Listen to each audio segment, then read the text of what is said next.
Good morning everyone. ये CTET के questions हैं। ये है आपका 19 दिसंबर 2016 रिपीटेड में आया हुआ सेट है। ये 6 to 8 19 दिसंबर 2016 का सेट है। चलिए क्वेश्चंस देखते हैं। जल में घुलनशील विटामिन सी है। एस्कॉर्बिक एसिड, विटामिन सी में एस्कॉर्बिक एसिड पाया जाता है। वसा में घुलनशील विटामिन ए है। वसा में घुलनशील विटामिन ए है। विटामिन ए का दूसरा नाम, वैज्ञानिक नाम रेटिनॉल। विटामिन डी कैल्सीफेरोल है।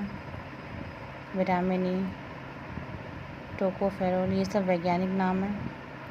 विटामिन के नेफ्थोक्विनोन है इसका वैज्ञानिक नाम। एक छात्रा मेज पर रखी पुस्तक को पढ़ने में कठिनाई का अनुभव करती है, किंतु श्याम पट पर लिखे हुए शब्दों को ठीक से पढ़ सकती है। उसे दृष्टि दोष है। दूरदृष्टि दोष में व्यक्ति को दूर की वस्तुएं साफ दिखाई पड़ती हैं, किंतु निकट की वस्तुएं धुंधली दिखाई पड़ती हैं।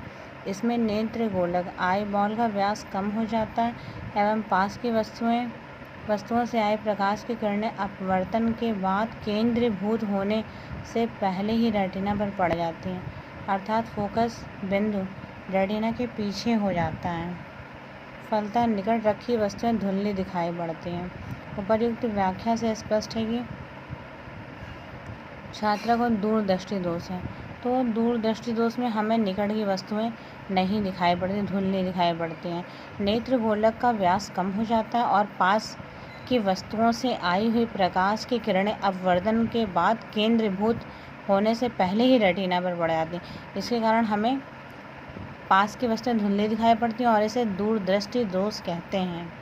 एक छात्रा मेज पर रखी हुई पुस्तकों को कठिनाई का अनुभव करती है, किंतु श्याम पट पर लिखे हुए शब्दों को पढ़ लेती हैं, तो इसे दूरदृष्टि दोष कहते हैं। मतलब निकट की वस्तुएं तो नहीं पढ़ पा रही, लेकिन दूर की वस्तुएं पढ़ पा रही, फलतः निकट की रखी वस्तुएं धुंधली दिखाई पड़ती हैं।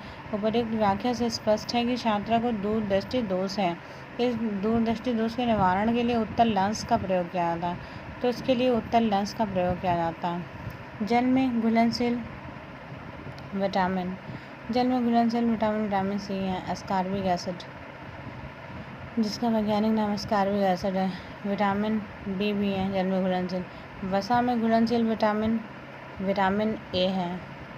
वसा में घुलनशील विटामिन ए है, जिसे रेटिनॉल कहा जाता है। विटामिन डी को कैल्सीफोरस कहा जाता है, ये वैज्ञानिक नाम है। विटामिन ई टोकोफेरोल, विटामिन के नेफ्थोक्विनिन। तो ये सब वैज्ञानिक नाम है विटामिन्स के। BCG बैसिलस कैलमेट ग्वेरेन का संक्षिप्त रूप है BCG। यह तपेदिक या टीबी से बचाव करता है। BCG का टीका बच्चों को जन्म के साथ ही लगा दिया जाता है।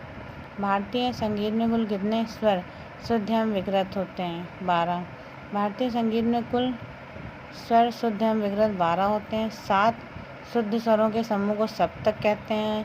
सातों स्वरों के नाम क्रमशः सा रे गा मा पा धा नी हैं। इसके अतिरिक्त 5 विकृत स्वर होते हैं। स्वामी हरिदास संगीत सम्मेलन एक उल्लेखनीय हिंदुस्तानी शास्त्रीय संगीत नृत्य समारोह है, जो प्रतिवर्ष सुर सिंगर